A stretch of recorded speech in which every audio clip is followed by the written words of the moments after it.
Standard limit है, standard limit लगा के क्या आएगा, n की वैल्यू क्या है यहाँ पे 9 और a की वैल्यू a है, 9 into a to the power 9 minus 1 हो गया।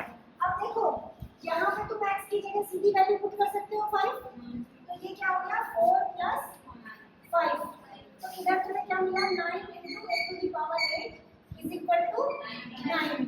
अब a to the power 8 is equal to 9 upon 9 that is 1, so a to the power 8 is equal to 1। ऐसी संख्या क्या है जिसकी पावर 8 करें तो 1 आए, रियल नंबर्स की बात कर रहे हैं हम, कॉम्प्लेक्स की नहीं बात कर रहे हैं, तो इससे a क्या आ जाएगा, ठीक है। चलो इसको भी बता देते हैं इधर वाले को भी। इसमें बेटा क्या करना है, if x tending to infinity है तो तुम्हारा 1/x टेंडिंग टू 0 होता है, तो मैं इसमें नया वेरिएबल वो कर दूंगी, रिप्लेस कर दूंगी, 1/x की जगह y रख दूंगी, या क्या बोल सकते हैं x की जगह पे 1/y रख दूंगी, और ये चीज हमें क्या देगी y टेंडिंग टू 0। तो ये किसमें चेंज हो गया तुम्हारा, limit y tending to 0 1 plus y to the power 1/y, ये वाला किया है हमने, ये नहीं किया था एग्जैक्टली, बट हमने क्या किया था, limit y tending to 0 1 minus y to the power 1/y, ये किया था शायद, ये किया था या ये किया था, क्लास में सॉल्व किया था हमने इन दोनों में, और प्लस माइनस का ही फर्क है इसमें, तो सेम उसी मेथड से सॉल्व कर सकते हो उसको, ठीक है। नेक्स्ट पूछो, नेक्स्ट डाउट और बताओ। ये इसमें क्या करेंगे, अगेन हम स्टैंडर्ड का यूज करेंगे, स्टैंडर्ड वाली जो थी हमारी बुक, यहाँ पे तो हमें दिख रहा है x plus 2 की पावर 5/3 है और सेम a plus 2 की पावर 5/3 है, तो हमें लग रहा है ये उस फॉर्म का बन रहा है, x की पावर n minus a की पावर n टाइप का, लेकिन हमें नीचे x plus 2 और a plus 2 नहीं दिख रहा है, ठीक है।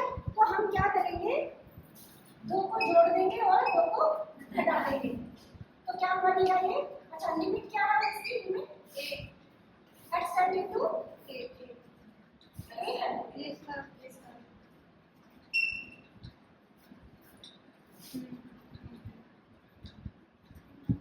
ओके, लिमिट हमारी x टेंडिंग टू a है, लेकिन हमारा जो स्टैंडर्ड फॉर्म था वो क्या था, limit x tending to a x to the power n minus a to the power n upon x minus a। अब ये था लिमिट भी हमारी वही होनी चाहिए जो यहाँ पे होता है, ठीक है। तो अब ये बताओ क्या मैं यहाँ पे ये बोल सकती हूँ, if x tending to a then x plus 2 tending to a plus 2, बोल सकती हूँ, दोनों तरफ ही तो 2 ऐड किया है, अरे कुछ नहीं आएगा, लेकिन इस चीज को करेंगे हम अगली स्टेप में। उससे पहले क्या करते हैं, अभी इसको x टेंडिंग टू a ही रखो, तो ऊपर क्या है x plus 2 की पावर 5/3 माइनस a plus 2 की पावर 5/3 अपन, अब इसको 2 को इसके साथ रख दो, x plus 2 ही। अब यहाँ पे क्या हुआ, माइनस को बाहर रख लो, तो ये क्या बन गया a और ये माइनस माइनस प्लस। अब हमारी स्टैंडर्ड फॉर्म टाइप का हो गया है, लेकिन अब हम क्या करें, लेट, या तो इसको ऐसे करके लिख लो, बट लेट करने की जरूरत नहीं है, सीधा ये लिखो, limit x plus 2 tending to a plus 2, ठीक है। अब ये स्टैंडर्ड फॉर्म में बन जाएगा ना, x टेंडिंग टू a को मैंने लिख दिया x plus 2 tending to a plus 2, सिर्फ स्टैंडर्ड फॉर्म में दिखाने के लिए, बाकी नहीं भी लिखोगे तो ये और ये दोनों सेम ही चीज है। तो ये क्या हो गया, x plus 2 की पावर 5/3 माइनस a plus 2 की power 5/3 upon x plus 2 minus a plus 2। तो अब हम इस लिमिट की जो स्टैंडर्ड वैल्यू आती है वो लिख देते हैं, क्या आती है n into a to the power n minus 1, और a क्या होगा यहाँ पे a plus 2, तो ये क्या आ जाएगा, देखो 5/3 माइनस 1 किसके इक्वल होगा, 2/3 के, तो ये आ गया 5/3 a plus 2 to the power 2/3, ठीक है। अच्छा क्वेश्चन था ये। और पूछो, limit x tending to 1 x to the power 5 minus 1 upon x minus 1। इसका तो एक्सपेंशन भी कोई की जरूरत नहीं है बेटा, ये तो सिंपल सी बात है। n इज इक्वल टू 5 है तुम्हारा और a इज इक्वल टू 1 है, स्टैंडर्ड लिमिट है। ठीक है, next limit n tending to 1 2n minus 3 under root n minus 1 upon 2n square plus n minus। अब पहले तो 1 पर पुट करके देखो, 1 अगर यहाँ रख रहे हो तो 2 प्लस 1 3 माइनस 3 नीचे 0 बन रहा है, तो तुम्हें कुछ तो करना पड़ेगा। ठीक है, कुछ करने के लिए इसका अगर फैक्टर करें तो क्या आ रहा है, 3 दूनी 6 माइनस 6।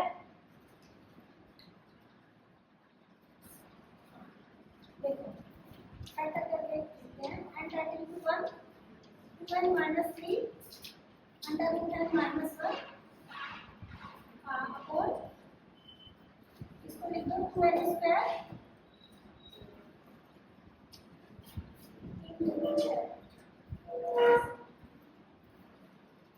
प्लस का 3 बनेगा, इसको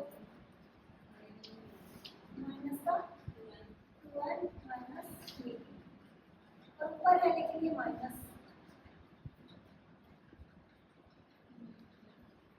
चलो देखते हैं, limit n tending to 1 2n minus 3, इसका परिमेयकरण के साथ साथ करते चलो।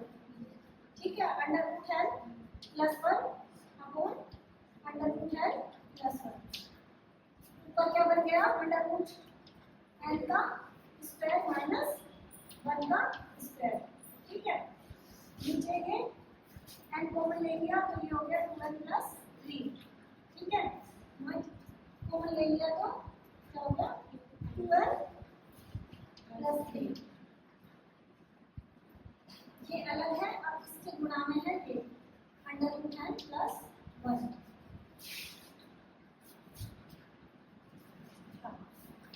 लिमिट n टेंडिंग टू 1, ऊपर तो रह गया 2n माइनस 3 और ये क्या बन गया n माइनस 1, राइट। और नीचे क्या होगा 2n प्लस 3 कॉमन ले लिया मैंने इसमें से। पता है जब कंफ्यूजन हो, अगर ये बड़ा ब्रैकेट नहीं लगाओगे ना तो ये नहीं लगेगा कि ये पूरा ब्रैकेट इस पूरे ब्रैकेट से गुना हो रहा है। ठीक है, तो जहाँ जहाँ पे कंफ्यूजन की कंडीशन आए वहाँ में तुम अपना अपनी तरफ से ब्रैकेट लगा देना जब दो संख्याओं का गुना हो रहा हो। तो ये पूरी संख्या का हो रहा है ना, इसलिए मैंने इसको ऐसे पूरे को बड़े ब्रैकेट के अंदर रखा है। ठीक है, अगर ऐसे नहीं लगाओगे तो मीनिंग भी चेंज हो जाएगा, सॉल्यूशन चेंज हो जाएगा और नंबर तुम्हारे 0 आएंगे और फिर तुम बोलोगे करके तो आए थे लेकिन बैठ होती। होता है ऐसे बहुत सारे बच्चे। अब ये इसमें से ये कॉमन आ गया, ये ले लिया, यहाँ क्या बच गया n और यहाँ क्या बच गया माइनस 1। अब ये नीचे गुणा में क्या है इसके साथ अंडर रूट n प्लस 1। एक ही बार परिमेयकरण करते हैं, ऐसा नहीं कि तुम दोबारा इसका करने बैठ जाओ। आगे बात समझ में। अब देखो, अब यहाँ पे हमें इंटरेस्टिंग सी चीज मिल गई, क्या ये और ये कैंसिल हो गए। ठीक है, ये कैंसिल हो गए तो क्या बचा ऊपर 2n माइनस 3 अपॉन नीचे क्या बचा 2n प्लस 3 और इसके इंटू में अंडर रूट n प्लस 1। अब n is equal to 1 put करके देखो, क्या नीचे 0 बन रहा है, नहीं बन रहा, ऊपर भी 0 नहीं बन रहा, तो पुट कर दो, ये क्या बनेगा 2 into 1 minus 3 upon 2 into 1 plus 3 into under root 1 plus 1। तो ये क्या हो जाएगा, 2 में से 3 गए तो माइनस 1 अपॉन ये कितना हो गया 2 3 5 और ये कितना हो गया अंडर रूट 1 की वैल्यू 1 ही होती है, कल हमने देखा था। तो ये क्या हो गया 2, तो आंसर क्या आया माइनस 1 और 10। Question limit x tending to infinity क्या है बेटा बोलना x minus under root x square plus x। Okay, सबसे पहली चीज तो ये ऐसे अंडर रूट में आ रहा है। ठीक है, और जब limit x tending to infinity है तो तुम्हें उसको कैसा बनाना होता है 1 बाई x की फॉर्म में। लेकिन यहाँ पर तो तुम अगर कॉमन भी ले लोगे x को नीचे तो कुछ भी नहीं है ना, तो 1/x कैसे बनाओगे? और तुम्हें ये अंडर रूट में एक से ज्यादा वेरिएबल, एक से ज्यादा संख्या दिख रही है, वेरिएबल दिख रहा है, तो सबसे पहले तो क्या करेंगे, इसका परिमेयकरण करेंगे। तो परिमेयकरण करते हैं यहीं के यहीं पे, तो इसका निशान बदल के माइनस की जगह पे प्लस करके और ऊपर नीचे गुना कर देंगे, x² प्लस x। ब्रैकेट को साथ रखेंगे, ब्रैकेट नहीं रखेंगे तो क्या होगा, x का गुना हो रहा है इससे, बाकी पिछली संख्या का नहीं। पूरी का गुना होने का मतलब उसको ब्रैकेट में रखेंगे, x plus under root x² plus x। नीचे ब्रैकेट लगाने की जरूरत नहीं है, क्यों? क्योंकि कोई कंफ्यूजन नहीं है, किसी से गुना नहीं हो रहा, नीचे ही अपने आप में एक इकलौती संख्या है। तो इसके इक्वल हो जाएगा limit x tending to infinity, ऊपर a minus b into a plus b का फॉर्मूला लगा देंगे, तो ये a square minus b square बन जाएगा। तो ये क्या हो जाएगा, x स्क्वायर माइनस इसका square, x square plus x का square upon x plus under root x square plus x। तो क्या होगा ये, limit x tending to infinity x square minus वर्ग से वर्गमूल कट जाएगा, तो ये क्या है, x square plus x। Bracket लगाएंगे क्यों, जब माइनस का निशान दो संख्याओं से पहले आ रहा है, ठीक है, ब्रैकेट लगाएंगे, तो ये क्या हो जाएगा, अपॉन में x plus under root x square plus x। और आगे सोल्व करो, limit x tending to infinity. अब इस ब्रैकेट को खोल दो, माइनस को लगा दो, अब माइनस का गुना इसके साथ भी होगा और इसके साथ भी होगा, तो ये क्या हो जाएगा, x square minus x upon x plus under root x square plus x। तो ये किसके इक्वल आएगा, limit x tending to infinity. इससे ये कैंसिल हो गया और ऊपर बचा माइनस x अपॉन।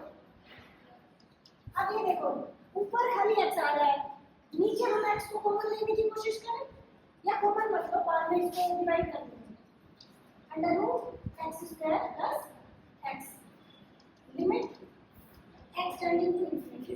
अब हम इसको 1/x के फॉर्म का बनाने की कोशिश करेंगे।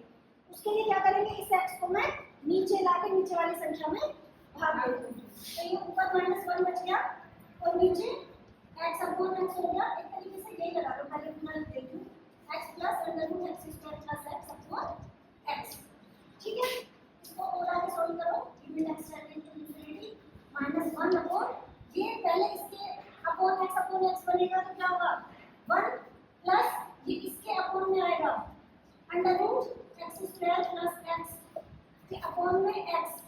तो क्या मैं ऐसा कर सकती हूँ, इस अंडर रूट को पूरे में ले दूं और x की पावर 2 कर दूं।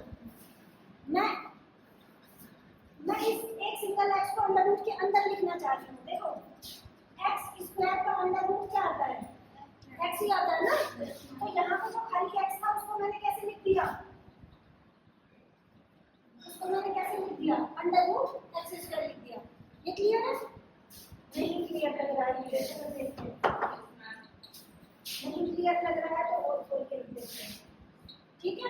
ये 1 plus under root x square plus x upon x, इसको मैं आगे लिख देती हूँ, x tending to infinity -1 upon 1 plus under root x square plus x upon under root x square.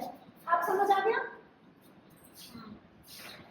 Limit x tending to infinity -1 upon 1 plus, ये पूरे under root में आ जाएगा, x square plus x upon x square. ये किसके equal होगा, limit x tending to infinity -1 upon 1 plus under root x square का इसमें भाग दोगे x स्क्वायर में तो 1 बनेगा और x में दोगे तो 1/x बनेगा। अब लिमिट टेंड कर दो x tending to infinity, limit x tending to infinity का मतलब क्या होता है,